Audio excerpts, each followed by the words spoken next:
What's up, guys? Welcome to the special edition of Johnny Mopar YouTube videos. Um, the guys over at Iron Horse Garage made a comment on one of my videos. They didn't know the history with me and General Mayhem. So we got to kind of talking, and they basically wanted to start a call out or the one that got away challenge. So they basically called me out for this challenge. So I'm gonna tell a story about the one that got away.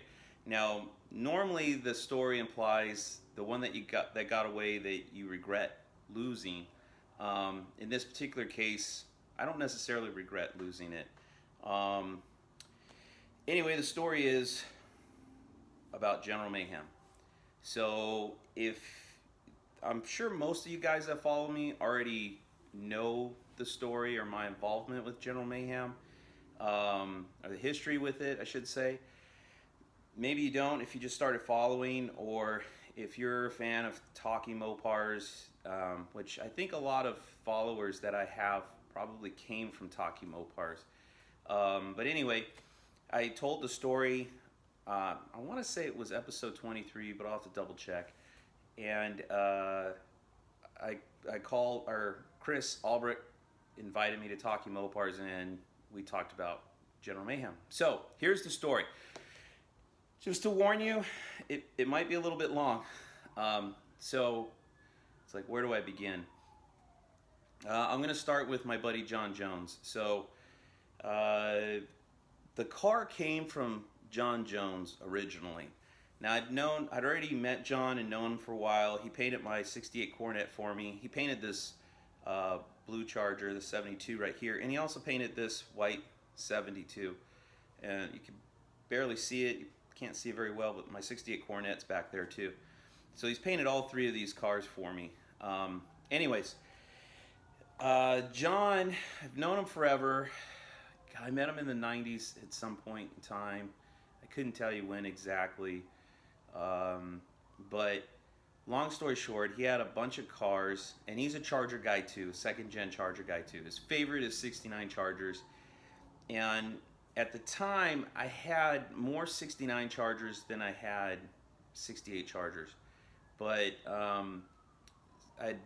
he had a 68 Charger, a really nice, pretty solid car, missing the drivetrain. It was a 318 car, like a copper color. And I bought it off of him for $5,000. I drug that car home. If you've watched the video of the Inland Mopars car show in Ontario, that car, I ended up selling that car to my coffee to pay down some debt. Coffee resold the car to somebody, and those guys actually were at the car show, and I got to talk to them a little bit. The car is totally restored and it looks beautiful. It's QQ1 blue. Anyway, I bought that car from John Jones. I didn't know it. I'd known him for a while. And, he was in the process of painting my Coronet, and he would do some work. I'd come out, I'd give him some cash, and then he'd do some work, come out, give him cash. I don't know, come out every few weeks or every month or so, bring him some money to pay for the work that he did on the car. And he had a lot of cars at the time. He had a bunch of cars.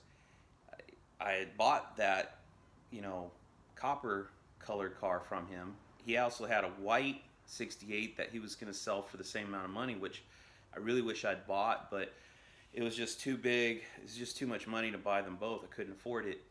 And some time had passed, and somehow he had these pods, and I guess I should warn you, if you've already listened to the Talking Mopars episode, you may not want to listen to this again, because it's just going to be a repeat of that story. But anyway, John had these pods out in his yard, and I never questioned it. I never thought, I never asked what they were. They were just these pods, and they were, only so high. I want to say maybe like 4 feet high or so. And it's funny because, like, when you look at a car, it probably is only about 4 feet tall, but in your mind's eye, it just seems like it should be bigger. And so anyway, John had made these pods just big enough to squeeze a car into. namely a Charger. And I mean, maybe like an inch clearance or so. That's how tight he made them. So when you looked at them, you never would have thought there was a car inside of these things, but there was. And I don't know how we got on it. If he just showed me, if he asked me if I wanted to buy another car, or if I asked what the pods were. I don't remember. But at any rate, he opens up these pods, and there's a freaking 68 Charger in one, 68 Charger in another one. I'm like, holy shit. And didn't even know that he owned these cars. Anyway, we got to talking. He had a red 68 that was missing some parts. It had a rusty trunk floor, rusty roof. Interior was mostly missing. Drivetrain was gone. Grill, fender, hood were gone.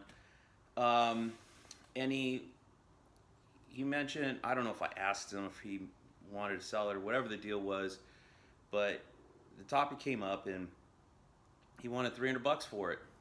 So I was like, all right, cool. Yeah, I'll buy it. So I bought that car, and he had this other car, and I can't remember what the price tag was. I can't remember what I paid for this car. I think I traded it for the 69. I could have them crossed. I could have traded the 69 for the red car, but I'm pretty sure I brought the red car home first. So this other 68 Charger was General Mayhem, long before it was famous.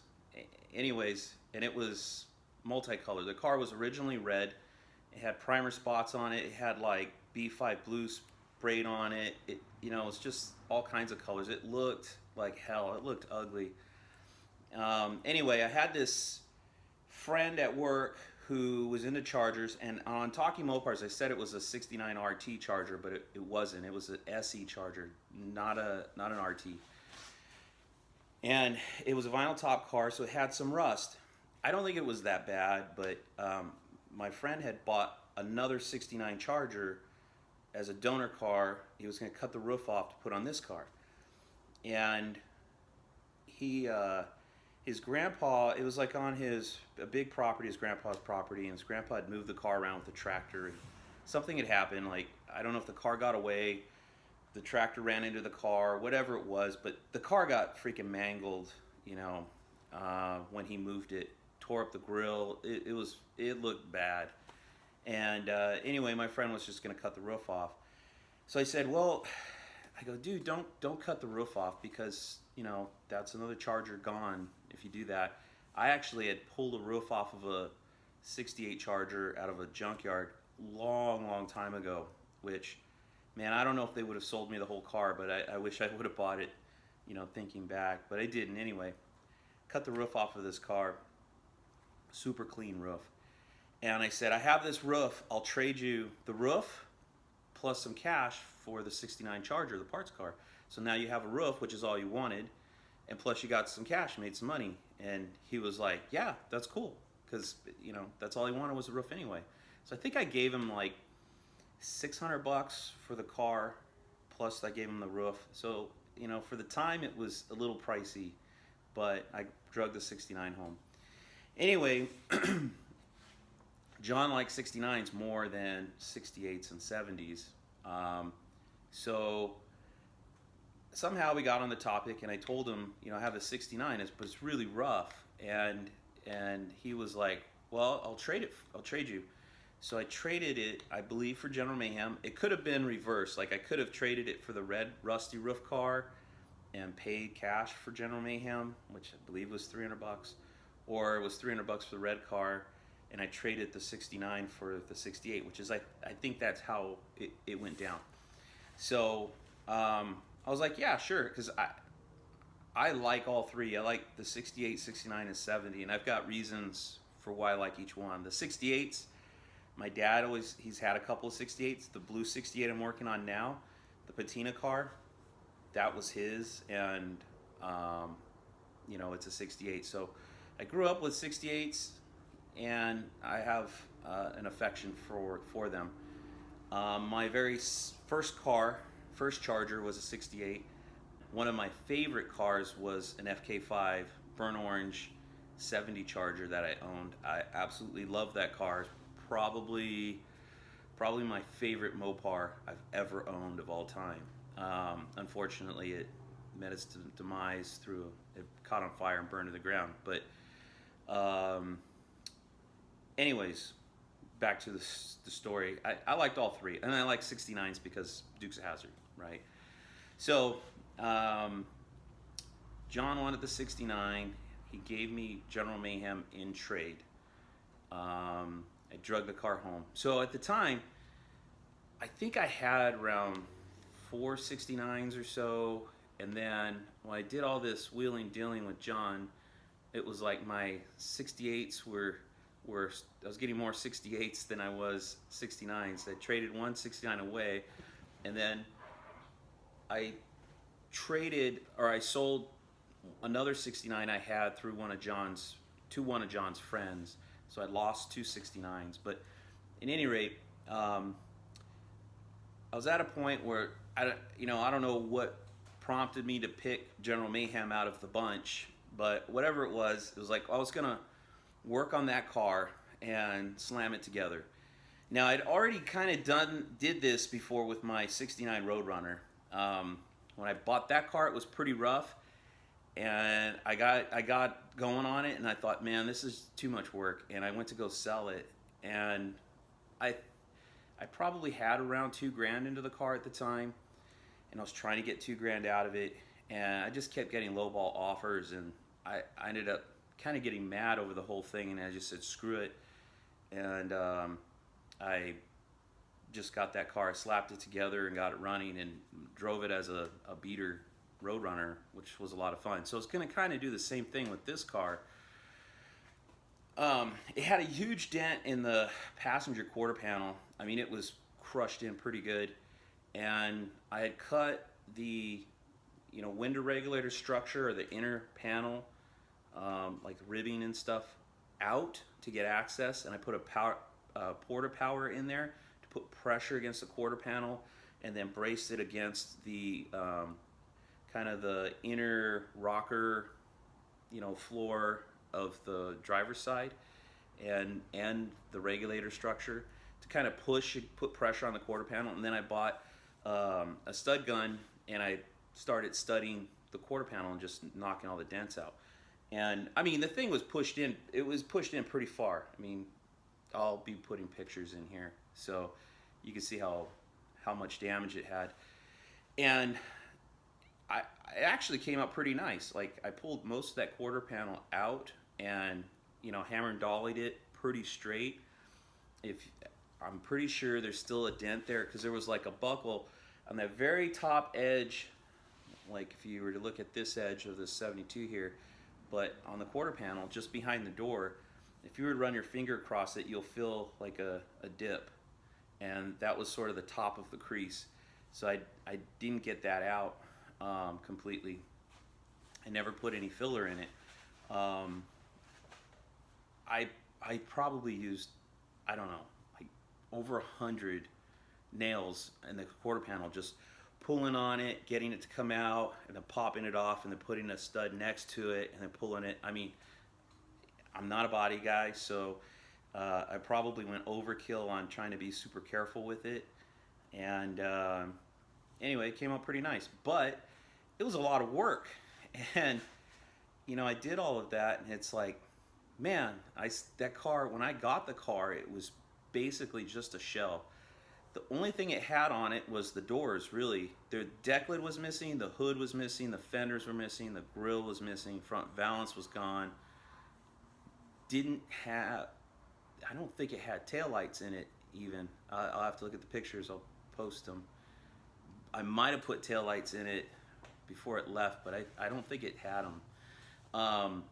It had a license plate on the back, and that was like all it had. The whole interior was completely gone. There was no drivetrain in it. Somebody had cut the tunnel out of the floor, like they were going to put a 4-speed in it or something, and so it just had this huge gaping hole.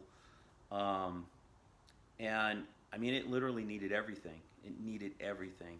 And I was just like, man, this thing is just too much work.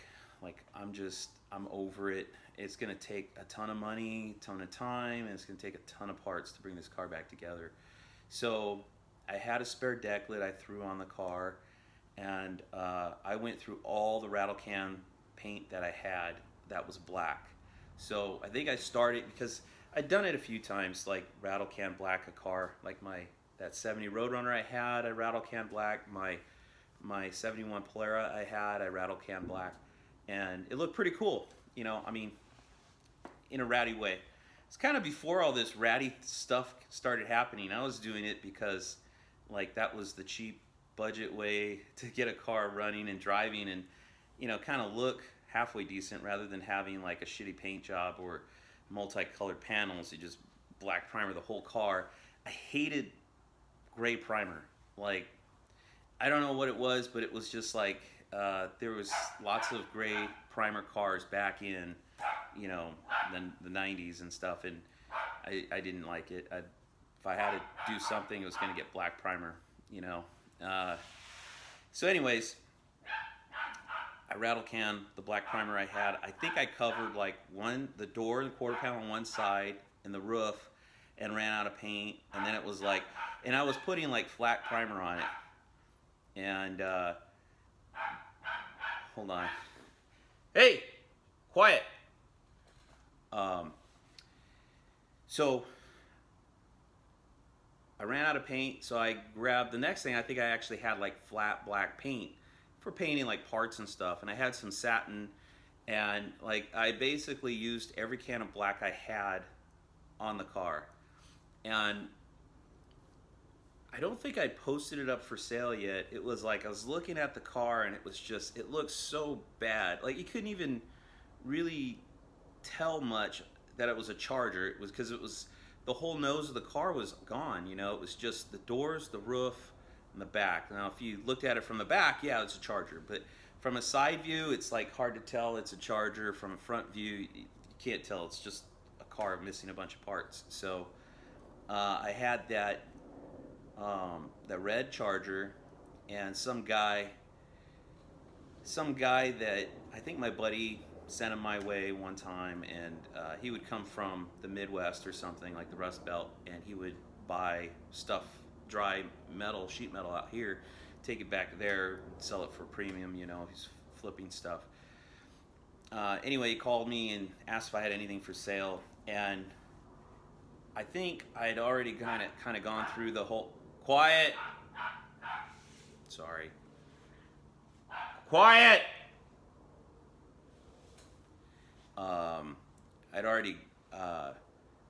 shit, where was I? Okay, I think I was on the red Charger. This guy came out.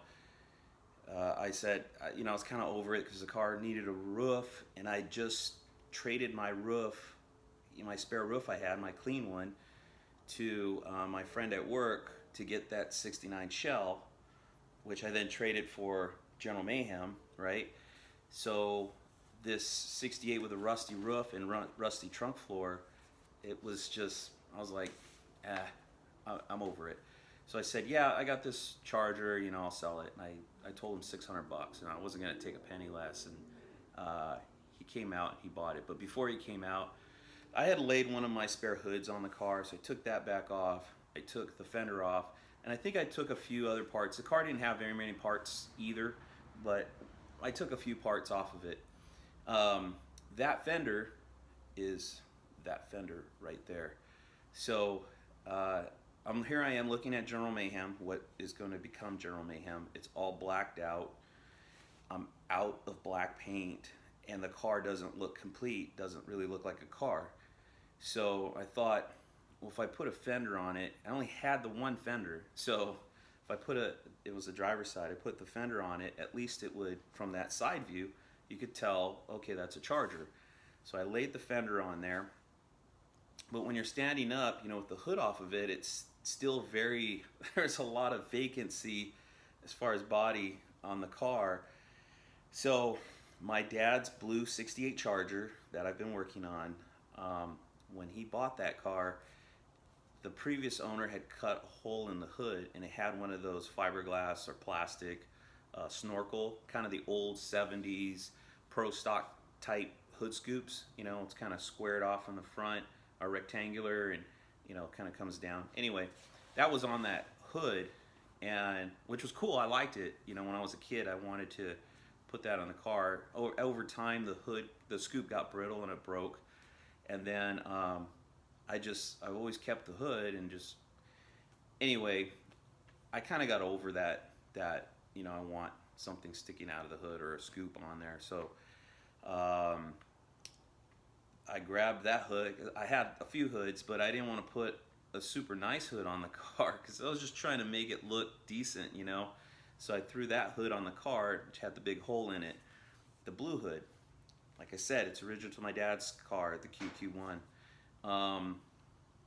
And then, so if you took a picture from that side, you had a hood, you could see the scallops on the hood, you had a fender, you could tell it was a Charger. So it had more appeal to it than with no fender and hood on it.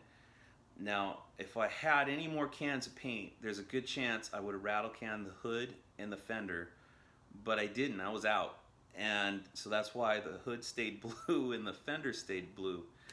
And anyway, posted the car. I think I started at $3,000, you know, and I always thought it was around 2009, but Freiburger says it was 2007. So I'm gonna go with that. I think that's probably more accurate. Anyway, posted it for sale, and like, I don't know that I got a lot of calls. I got some calls, and it was always people that didn't have any money. They weren't serious about it, and it's like they wanted the car, so they felt compelled to call me and waste my time, you know.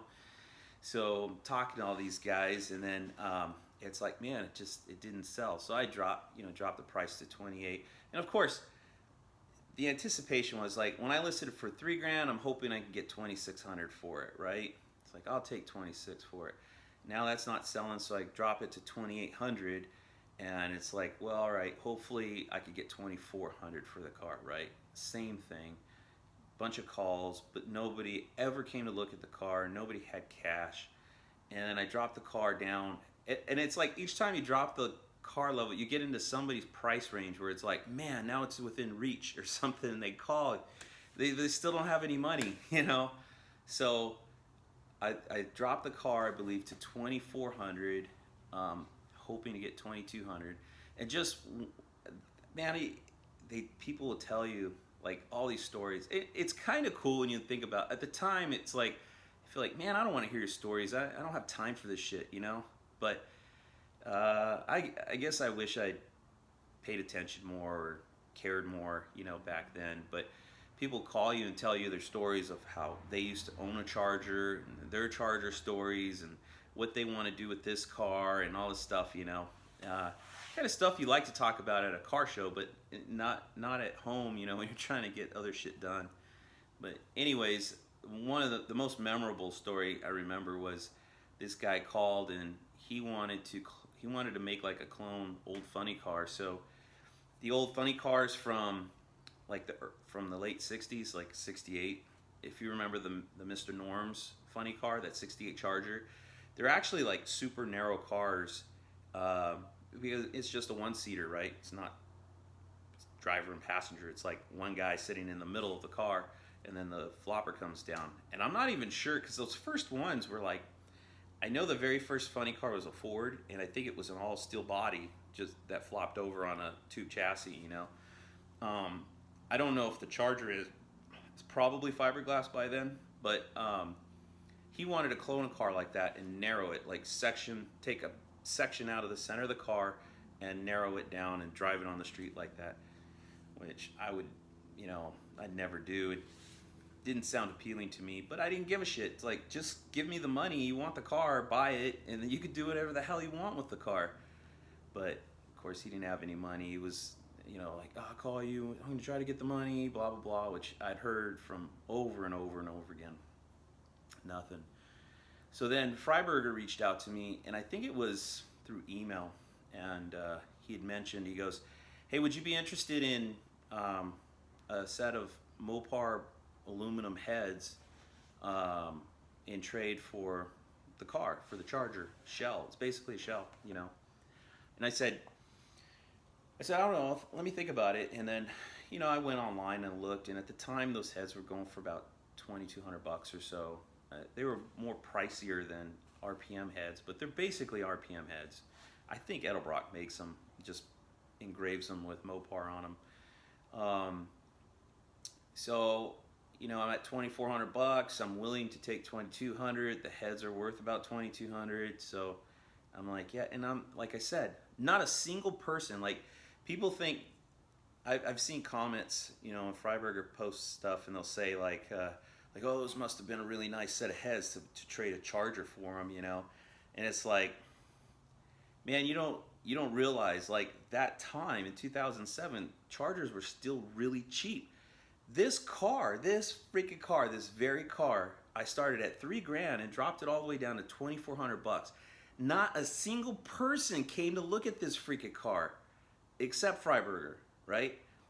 When I said, yeah, I'll do the trade, he came out, and like I was telling Chris on the Talking Mopars episode, that, you know, he's pretty much exactly how you see him on TV. He's the same guy.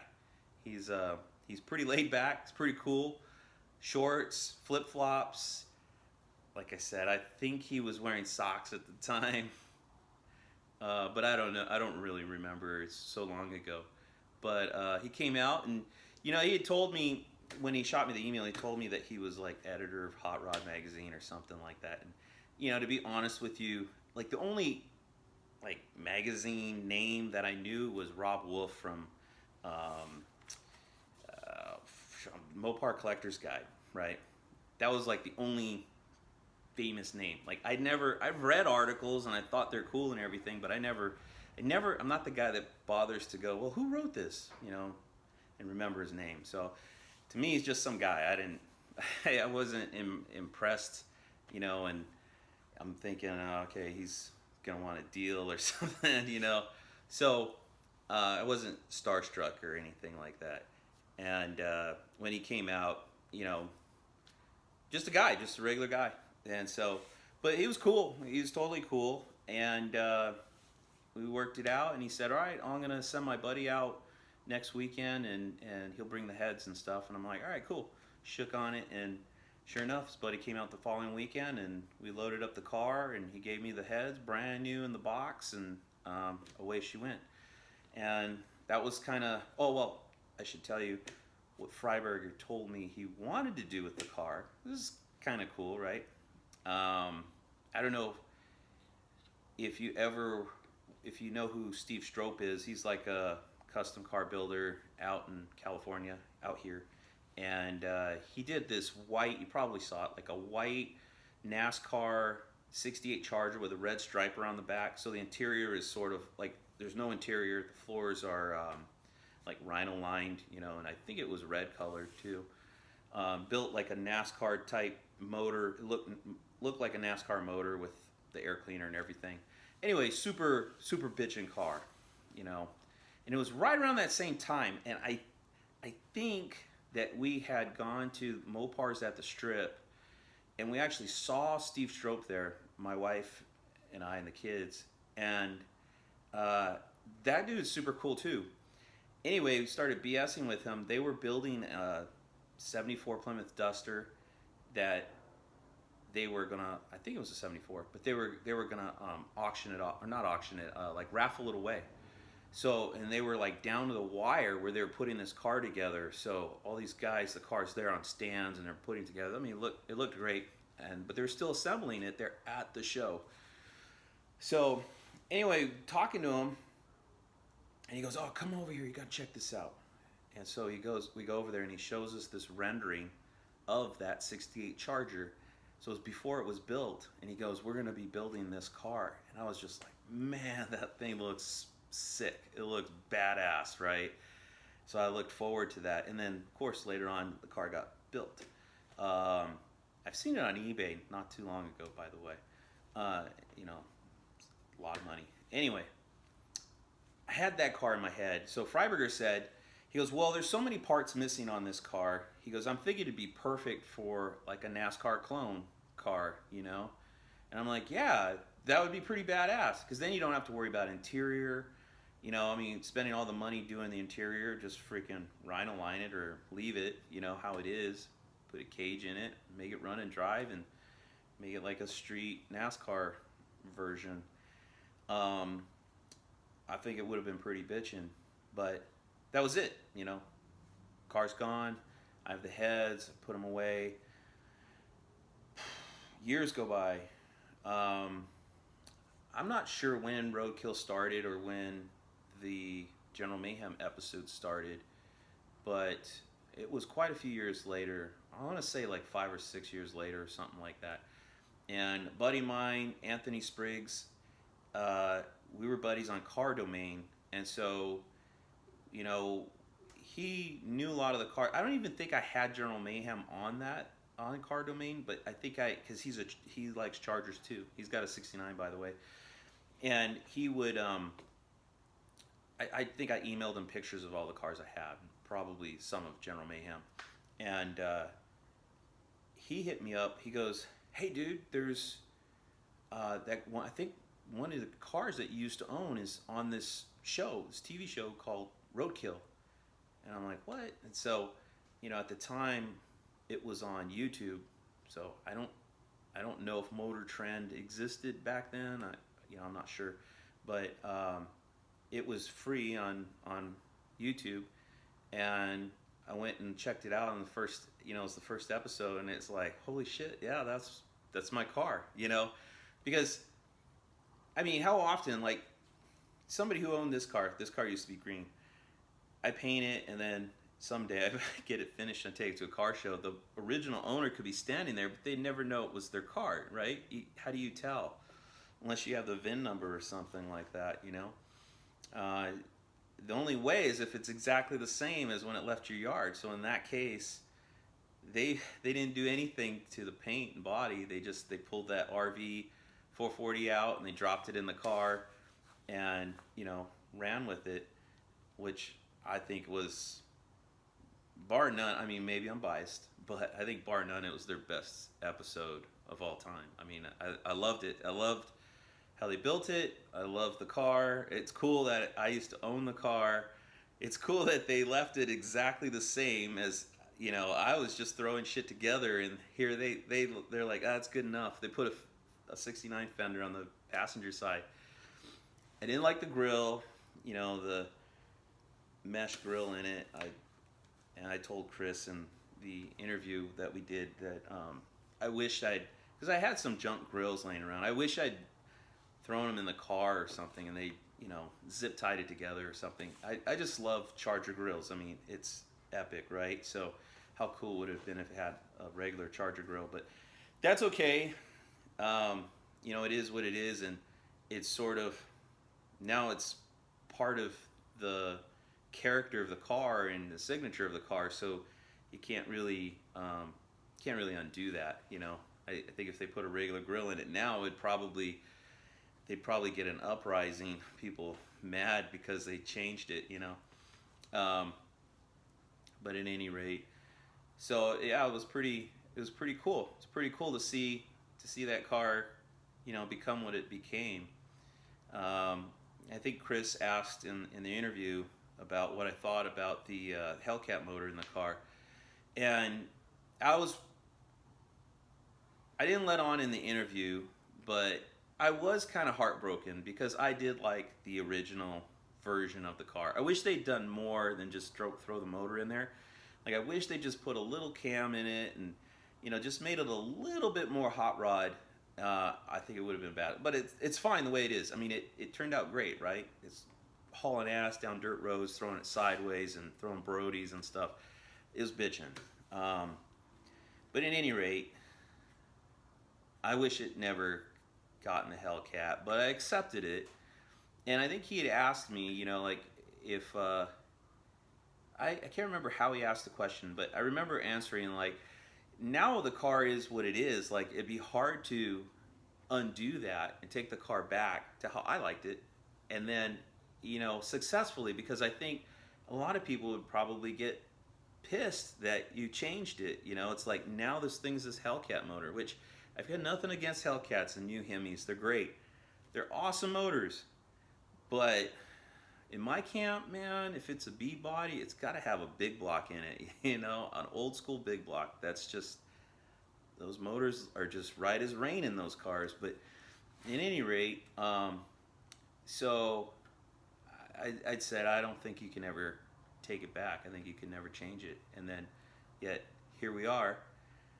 Freiburger rips, and Dulcich ripped the Hellcat motor out of it and the cage out of it, and they take the car back. You know, I don't know if you follow Chris Birdsong, but check him out on YouTube. He did a lot of, they cut into a lot of the car to put that cage in there, and so he had to do a lot of repair to those areas of the car because the structure was compromised. You know, as long as the cage was in it, it's fine. You pull the cage out, and now what's left, you got Swiss cheese that's basically compromised. So Birdsong had to put all this structure back into the car and re-strengthen it, and then he like stepped it up a level and put even more reinforcement into the car. So it's pretty badass. And he painted the engine bay, which looks pretty nice, but the outside of the car is still the same old General Mayhem: red fender, blue hood, black body, you know, and tan hood scoop. So I'm over the moon. I'm stoked that the car is going back to its roots, you know, and I think, and it's cool because like I follow David Freiburger, and I don't watch everything, but you know, when I see comments and stuff, I'll read a few of them, and it looks like to me that most people are happy with the car going back to the way it is. I've seen a few comments where people are like, why would you do that? Why would you go backwards? You know, it's like, it's not going backwards, man. It's going right. That's how it's supposed to be. So anyways, that's the story of the car that got away. I'm not upset about it. People ask me, people that know the story or have told the story, they ask me, like, do you ever regret getting rid of that car? And honestly, I don't. I mean, I know in the context of today, when you think about the prices of Chargers, I mean, shit, that same car that I let, we'll call it $2,200, I let Freiburger have it for, I mean, what's that car worth today? In that same exact condition, I'd say it's at least 10 grand, probably more, maybe it's even higher, because Chargers are super high demand, right? And so it seems ridiculous, right, that you would trade a 68 Charger for a set of aluminum heads, but if you were around 2007, you had your chance. You could have bought that car from me for, you know, $2,200 potentially, and you missed your chance. So, but anyway, I don't regret it. I think, I mean, if it hadn't happened,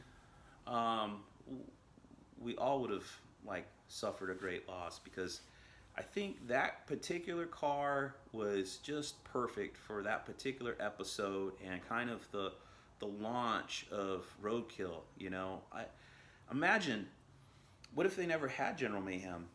Like I think, like, it's like, oh, it's a cool show, don't get me wrong. Like, I love all the episodes and stuff, right?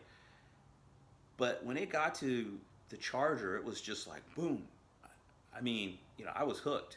And I think a lot of people feel the same way. I mean, I think that car really drew a lot of people into the show because it's a freaking Charger. You know what I mean? That car's got a lot of draw already, and you're doing something with it that is mind-boggling, right? It's like, you know, when you're younger and you're a kid, like that beater car, right? Like my Cornet was kind of a beater car. Whatever, four doors, wagons, you know, cars that are not very, maybe it's a Valiant, four-door Valiant, like, who gives a shit, right? It's not worth anything, not a whole lot of desirability, but you probably have the time of your life just having fun with it. It kind of makes sense that you wouldn't take a car like that and go fully restore it. You just thrash it together and go beat on it and have a good time. But to take a Charger, which was like, you know, it's already a high level of esteem, and to not do a complete restoration on it like everybody else and make it like super nice and worth a ton of money, right? They went the other way and they went ratty with like a prestige car. I mean, it's like, I imagine it's like this. It's like, okay, you found a Ferrari in a barn or something like that, right? I mean, what would most guys do? Most guys would, if you had money, let's say money was no object, most guys would take that Ferrari and go restore it and go drive around restored and take it on tour or all these different car shows, right? The Charger's kind of at that level. That's what you do. You find a Charger, you restore it, and then, you know. No, these guys didn't. They slammed it together. It's a freaking Charger. Slammed it together, and then they go beat on it down dirt roads and potholes and everything, right? And have a good time with it. But anyways, I know I'd already said it. That's my story, the one that got away, but I'm not upset about it. Something else just to point out real quick. So my plan, if you've been following me and watching the Charger build on my dad's blue 68 Charger, by the way, it's my car. I bought it from him a long time ago. I just call it my dad's because it used to be his. The hood on General Mayhem is original to that car, like I already told you. And I'm putting the heads that I got from Freiburger in trade for General Mayhem into that car. And I hope that, you know, I'm trying to get the car running and driving by October, which is the duct tape drags in Tucson, Arizona. So I'm trying to get the car there. I want to take it down the track. I don't know how things are going to play out. I don't know if they'll work out, but I hope that General Mayhem is there, and I hope that they'll let me park my dad's Charger next to it so that the two cars are basically side by side, so you can kind of like, you know, because the story's, it's tied, you know, it's tied together. One car has the hood that was original in the other car, and one car has the heads that I got in trade for that car. So, you know, that's the idea. Anyway, long-winded video. Now to send out the one that got away challenge to the next guy. So I'm gonna send it back to Iron Horse Garage because they started it, but they don't have anybody to trigger them to do it. So I'm calling you guys out. Let's hear the one that got away story.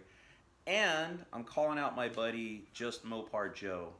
So I'd like to hear his story, and hopefully those guys carry it on to other guys and we get to hear some cool stories. I hope you guys enjoyed the story, and catch you on the next video. All right, later.